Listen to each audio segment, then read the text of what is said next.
Welcome to West Virginia Uncommonplace. Today I have with me Johnna Devereaux.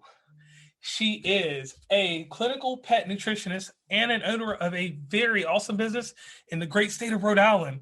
Johnna, please tell them about yourself. Hi, thank you so much for having me. Yeah, I am a clinical pet nutritionist. I'm the proud mom of two rescue American pit bulls, or Staffordshire Terriers, but otherwise known as pit bulls. I'm the owner of Veterinary, and I'm the director of nutrition and wellness for Bow Wow Labs. So my life is all things dogs. Okay. So look, this right here, Fetch RI. Please tell my audience about this. Now, mind you, this audience is very vast. There are people from everywhere. So, when you have a specialty like this, and this is one thing that I always like to reiterate to people that they never think about, someone would travel all the way to you. Would you understand that? Somebody might come from where I am in West Virginia to come to you for something. So please tell them about Fetch RI. Yeah, so Veterinary is it's just the best place ever. I call it Disneyland for dogs and cats. So it is a holistic pet boutique and supply store. I'm also an herbalist besides being a clinical pet nutritionist. So everything that's in the store has gone through a very specific criteria. That's met specific criteria to make certain that it's only going to help your animals, keep them healthy, keep them safe, keep them happy.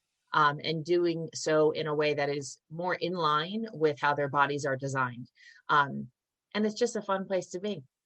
Okay, so what made you want to start Fetch RI? Because this is like the way that you're explaining this and the way that they can go over to your website, which I'll get you to plug real quick. Right. It's fetchri.com. And they can find out all the stuff about your boutique and everything else that you're offering there. What made you want to start this? So my rescue boy, Diego, who actually just turned 10 on Sunday, when I first rescued him, he was actually 8 weeks old. So I got him as a puppy from a shelter. I actually met him when he was 3 days old because Oh, I wow. had been volunteering at the animal shelter. So he's like my heart dog. But I got to take him home at 8 weeks old, even though I had seen him grow while I was working at the shelter. And so, he was the first dog that was my own and wasn't like part of my parents, when I lived at home. And so I thought I was doing everything right and checking all the boxes and feeding the right food and giving the right treats and, going to the vet and getting the right vaccinations. And, when you follow the rules, you expect a certain outcome. And so I expected that he was going to be really healthy. And unfortunately, the opposite was true. And Diego was having a lot of medical issues, really hard times with rashes and ear infections. In his first year of life, he was at the vets probably every month, which meant more medications. And so he is the reason why I started Fetch RI, because I realized, and he's also the reason why I became a clinical pet nutritionist as well. He kind of is the reason that the trajectory of my life completely changed in the best way possible. But I really wanted to start seeing what I could do for him. And I wasn't finding the answers at the big box stores. So I started navigating this path of canine health and what I could do and how I could get products that met certain criteria. And, I figured if I was looking for these types of things, that other pet parents were also looking for the same type of products and having the same type of issues. So that's really how Veterinary started, because I couldn't find what I wanted for my dog. So I figured I might as well just open my own store and bring it all in. So that's how Veterinary started. And that's a real interesting story. And I'm glad that you did this because you were helping owners around the world, around the US, Yeah. everywhere. So explain to us about Bow Wow Labs. So Bow Wow Labs is this amazing, innovative company that I am blessed to be a part in. I joined the team almost 2 years ago now, and they came out with this product called the Bully Buddy. It is the most innovative, amazing safety device, because they're really concerned about the safety, well-being, health of our pets. And so one of a dog's favorite long-term chews, which there's numerous benefits why we should be giving our dogs long-term chews, but one of them is a bully stick. And so the great thing about a bully stick is that it's all natural, it's high in protein, it's low in fat. It meets all of the requirements. I shouldn't say requirements. It meets all of their instinctual needs for chewing. But when they chew down to that last 1 inch and they can no longer hold it in their paws, it now becomes a potential for a choking hazard. Or if they do swallow it, it becomes a potential for an intestinal obstruction, which can, be fatal in some instances if you don't get to the vet and have surgery. So Bow Wow Labs came up with the Bully Buddy, which is essentially a bully stick safety device. So you insert the bully stick inside the center of this device and you screw it down. And once you've screwed it in properly, you can't pull the bully stick out, your dog can't pull it out, so they can chew and navigate the bully stick safely, get all of the benefits of a long-term chew, but not have any of the hazards. Okay. Now, I'd like to go over to COVID-19 for a second. Okay. Because here's the thing, like, because you deal with pets, you deal with the nutrition and stuff. How can people do the right thing by their pets right now during COVID-19, nutritional wise, for say like a dog or a cat, like because people are inside and they're feeding table scraps and stuff like that. So my concern is where do we need, because when you're working and stuff, your dog's going to just eat the food or whatever's out there. You have more time for your pets now. Right. Which is right. That's one of the silver linings of COVID, I think, is that we're more people are having the ability to bond and spend time with their pets. You raise a really good question when it comes to nutrition. I think another silver lining of being around our pets is we're, paying closer attention to how their coat and fur looks, how their teeth look, how their energy levels are throughout the day. If we want to get up and go for a walk, we want to bring our pup with us. And if we never had that opportunity before, we might not have realized that they get tired faster. So you start thinking about what is the foundation of health and wellness? And the answer is always going to be food and nutrition. So, a lot of people, depending on your financial ability, they may not be able to feed a better type of food. They may have to feed a kibble that they, can buy at a local store. So what you can do is you can try to make the food you give them a little bit better. You can increase the nutrition. So, you say table scraps. I always laugh when people say, I don't give my dog any human food. That's not necessarily a good thing, right? Like, yes, we want to give them fresh, whole food. We just want to make it be the appropriate food. So no, we don't want to give them the fat off of our steak. But if we have some, steamed green beans, that's going to be something that's going to be bringing lots of nutritional value to your dog's food bowl. So it's all relative, right? It depends on what we're talking about. If you, at Thanksgiving time, or even now, right? When cranberries were abundant and people were making cranberry sauces, it's a really good time to add cranberries, not the ones with the sugar, right? The raw cranberries, and puree them up and add them to our dog's bowl for antioxidants. Going into spring and summer, you get lots of berries that you can puree up and add to their food bowl. You can do cucumbers. They're just different things. You can do fresh meat. If you're making chicken breast and you're grilling it out because it's going to be warm outside, then grill a chicken breast, cut some off. Don't use any butter or salt or pepper on it, of course. Chop it up and add it to their food bowl. So there are some things you can do in a very easy way that is going to increase the nutritional value of the food that you're giving your dog. Okay. That right there, that's really interesting. And I like that because you gave me, the audience, everyone, a scope on how to take care of our animals. Now let's go to another topic real fast. I hate that I'm jumping through different topics. No, it's totally good. This one is one that's really near and dear to my father-in-law, Doug. He has a dog. His name is Bear. And people are going back to work now. So pet anxiety. Yeah. It's real.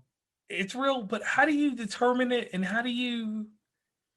Well, so I think one of the first things that we need to understand is that with COVID, we had this amazing opportunity, because I like to see silver linings in everything. We had this amazing opportunity to be at home and for things to slow down and to spend more time with our animals, the bonding that happened with our animals. But now that life is shifting backward and we are finding, ourselves having to go back to work, we do have to understand that the dog's routine, and they are creatures of habit, was changed when we came home and they had to adapt. And now we're going to go back and they're going to have to adapt again. So there is going to be a period of time where there's going to be some discomfort in the dogs, anxiety, whatever it might be, because their routine is changed up. So, what I try to tell people is most people don't get a phone call, you're coming into the office tomorrow. They're given a week or 2 weeks notice of, we're going to be trying to get you back in by such and such a date. when you have that type of advanced notice, start working with your dog right then, immediately. And when I say this, it's going to be go outside, leave your dog in the house, take your keys like you normally do, and go out for 5 or 10 minutes. Don't make a big deal about it. Come back in, and then you're going to gradually work on that and increase the time that you're away so that your dog is gradually becoming used to you being away from them for longer durations of time. Now, of course, there are going to be some dogs that's just not going to be enough. You might need to do something more. There are some calming herbs that are out there that can be very helpful in helping them decompress a little bit and reduce anxiety. For really hard cases, and I say really hard cases, where your dog might do danger to themselves because of an increased anxiety, it might be something that it's extremely beneficial for you to have a conversation with your veterinarian to see if there's maybe a medication that might be introduced that might help. But as far as I'm concerned, if you have 2 weeks, start small and gradually grow on it. And I don't mean go out your front door and let your dog see you out the window or have a conversation with your neighbor where they can hear you. You need to remove yourself so that they cannot see you, they cannot hear you, right? So that they have that full feeling of being alone. And then, the other thing which kind of tears at my heartstrings, because we always want to love on our dogs, don't spend every second that you're home with your dog. They have to understand that they can exist fine without your hands on them, without you giving them constant attention. If that means that you have to give them a puzzle toy, you can give them a treat dispensing toy that makes them engage on their own, and basically they become self-sufficient at play. That's just another way, another tool that you can use so that when you do end up going back to work, if they are associating fun with this puzzle toy or this treat dispensing toy, when you're next to them, when you leave the house, it's still going to be fun. And so it will help to kind of break up the anxiety. Okay, and in doing that, that's kind of like keeping them busy inside the house while you're working also. So essentially just weaning them off your presence, and then slowly they'll get used to you not being there a little bit if you have to go back to work. Now let's flip the whole circle real fast. Okay. What if, because a lot of people now, our workplace has been put inside the home now. We're not going back for a long time or until we're essentially needed back in the office or whatever you do for a living. So you helped us on getting them weaned off of you, but what do you do about actually keeping them busy when you're at home working? Because I work from a computer when I'm at home.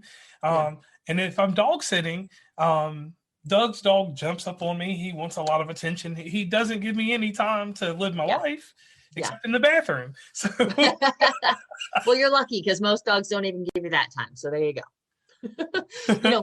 I think what's really important is what I said before, that dogs really like routines. So, if you have a structured work day where you're at your computer, from 9 to 5 or 9 to 12 or whatever it might be, you can actually work around that. So you could take your dog for a walk before you go, before you start working, I should say. Take them outside, give them some energy expenditure, give them some exercise so that they come in and they're tired. If you need to, you can give them a long-term chew, which is going to be every dog's favorite remedy, like a bully stick or something that's going to give them between 40 to 45 minutes of chew time. Chewing also creates mental stimulation, and mental stimulation tires a dog faster than physical exercise. So you can actually tire the brain, you can tire them by giving them a long-term chew, which will make them sleep. Of course, if you have a random Zoom meeting, long-term chews are really helpful. Essential. They're essential. Yes. They are. It is an essential. It definitely is essential. And potentially, maybe you just start to create a new schedule with your dog where you exercise them, give them a treat dispensing ball or a bully stick and a bully buddy to keep them safe. And then if they're in a crate, you could give them some crate time to take a nap or just give them nap time. There's a few different things that you can do. You just have to really kind of give yourself some perspective and think outside the box and just figure out what kind of routine do you want your dog to have, and then just create structure, because dogs do really well with routine and structure. Okay. Now that right there, like, you just helped me, and next time I go dog sit, I'll know what to do, and then I can tell my lady Stacy to do the same because she works heavier on a computer. Okay, now vegetables. and Okay. dogs. Yes. What can I give this dog Bear if I want to give him some vegetables? Can you name a few vegetables that I can give him? Because I eat asparagus, and I'm kind of leery about giving him asparagus just because, like, I like it, and I don't always put Parmesan or other things on it, but sometimes I just eat it normally flat, steamed, or whatever. Yeah. But when I try to give it to him, he kind of rejects it. He'll slap it away. Well, to answer that question, I'm going to just tell you dogs really don't have much nutritional need at all for carbohydrates. Okay. So if you're going to be giving them vegetables, I always recommend that you give low starch vegetables. So I mentioned green beans, cucumbers, let's see, Brussels sprouts. Dogs crazy over Brussels sprouts. My dogs also happen to like cherry tomatoes for whatever Huh. reason I don't quite understand, but they love them. What's important is canines don't have the amylase enzyme, which is the digestive enzyme that breaks down carbohydrates in their mouth. So if you want to just fill their belly, you can give them the vegetables as is. If you want them to get some nutritional value, you actually have to break down the cell walls of the vegetables or the fruit for that matter. So you would do that either by pureeing it, by steaming it, or lightly cooking it. So it depends on what you're trying to achieve, right? I say that if you have a dog on a diet and the dog is acting hungry all the time, just give him some green beans. If you can steam them, great. If you can't, you're just looking to really fill up his stomach, right? So you could do it. Celery, dogs can have celery. I really love those low starch vegetables because they just help in a variety of ways. They don't interfere with blood sugar. They don't have, too much starch, which their body just doesn't need whatsoever. I mean, ours don't either, I guess. True, true, true. So if you're heading to Rhode Island and you stumble upon Fetch, what is the first thing you're going to see at the front door? Lots of pictures of dogs. So when we first opened the store 7 years ago, I was slow to get on social media. So what I did was I actually got a little Polaroid camera and I would take Polaroid pictures of all the dogs that came in the store and hang them on our wall. So we have a wall of dogs that's about 1,000 deep, as well as Whoa. a bunch of awards. Yeah, as well as like a bunch of awards that we've won over the years. Since that time, we actually, have a really good Facebook and Instagram game. And now we're on TikTok too. So we now are taking photos and sharing them online with all of our followers. I'm a really big advocate in sharing the happy. I call it my sharing the happy campaign. There's so much negativity going on in the world that all the dogs that come into our stores, and some days we have almost 40 dogs that come in. Oh my lord. I take their pictures and I post every single one of their photos and all of their names. And I just want people to smile. So when you first walk into Fetch, what I really want from anyone that walks through that door is just a big smile to come across their face. And I think we're pretty good at achieving that. All right, and you just spoke about you being across social media. Would you Yeah. mind telling everyone where they can meet you at on social media? Yeah, so there's going to be two places. So you can go to FetchR. So with Facebook, Instagram, and TikTok, it's going to be at FetchRI, and of course, FetchRI.com. And then for Bow Wow Labs, which is where you're really going to get a lot of my blogs and articles about canine nutrition and health and different things that you can do to help your dogs, go to bowwowlabs.com. So it's BOWWOWLABS.com. And then you can follow us on Instagram and Facebook at Bow Wow Labs. All right. Now, how do you keep your passion for animals? Because and the reason I ask this is one thing. You handle a lot of animals, and sometimes you may have a rowdy animal, or you can see the emotion of an animal just like you can see it in a human. How do you keep that passion going and stay real strong with it every single day? It's easy, to be honest with you. Pets are so innocent. They're energy beings that just want to share joy. And you may have a rambunctious dog or a rambunctious cat or a ferocious one at sometimes, and you just have to you just understand that it's not their fault. They're such beautiful beings, and if you can be in the present moment, which is something that we as humans have such a hard time doing, but if you can be in the present moment and be with that animal, who also, by the way, is always in the present moment, you really can't be anything but blissful and happy. There is such, I'm going to tell you a little story. This morning when I woke up this morning, because I have my two dogs, Diego and Okay. Lola, So I woke up this morning and it was like the sun was out and it was just a good day, right? To just wake up and have my dogs on the bed. And I got up and I started giving them like a little massage. And I thought to myself, how lucky am I that I get to have this type of relationship with another species? Like, it's just mind blowing that we have other species that are willing to trust us and to love us and to give us such loyalty that I don't know how I can't stay passionate. It's just a beautiful thing. And it's nice because it's kind of like over time you build a codependency on each other, correct? Well, codependency, I don't think is a good word, but you come to you appreciate each other, and you rely on each other for different things. But it's all good, right? Yes. It's all good. Okay. Okay. On that one. Now, I have to get it to a segment in the show that I do with everyone. Okay. Now, there was a guy in New York. He can solve an Rubik's cube in 40 seconds. There's a Wow. lady. There's a lady all the way in Georgia. She goes out and buys artwork from Goodwills and different places, or even like the artwork behind you, and she'll put rhinestones on it and resell it. Okay. So now my question to you is, what is a hidden talent or a secret that no one knows about you? That no one knows. Well, I'm not going to tell you because then lots of people will know.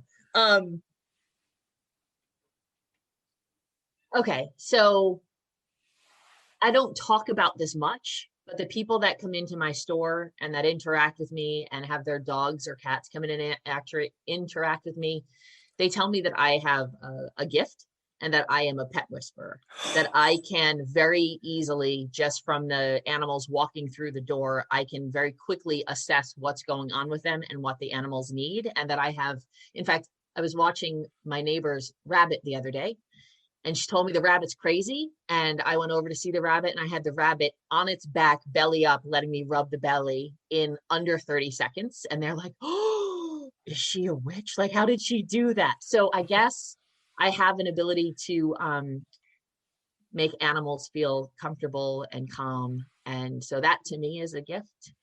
That is, and Talent, I guess. yeah, pet whisperer. And once again, I want to thank you for coming on West Virginia Uncommon Place. Thank you for having Um, me. Once again, can I get you to plug everywhere that anyone can find you? Yeah, of course. So bowwowlabs.com, on Instagram and Facebook at bowwowlabs. And then, of course, if you want to see my two doggies, Diego and Lola, you can check them out at fetchri.com and follow us on Instagram, Facebook, and TikTok at fetchri. All right. Once again, thank you for being on the show. Thank you.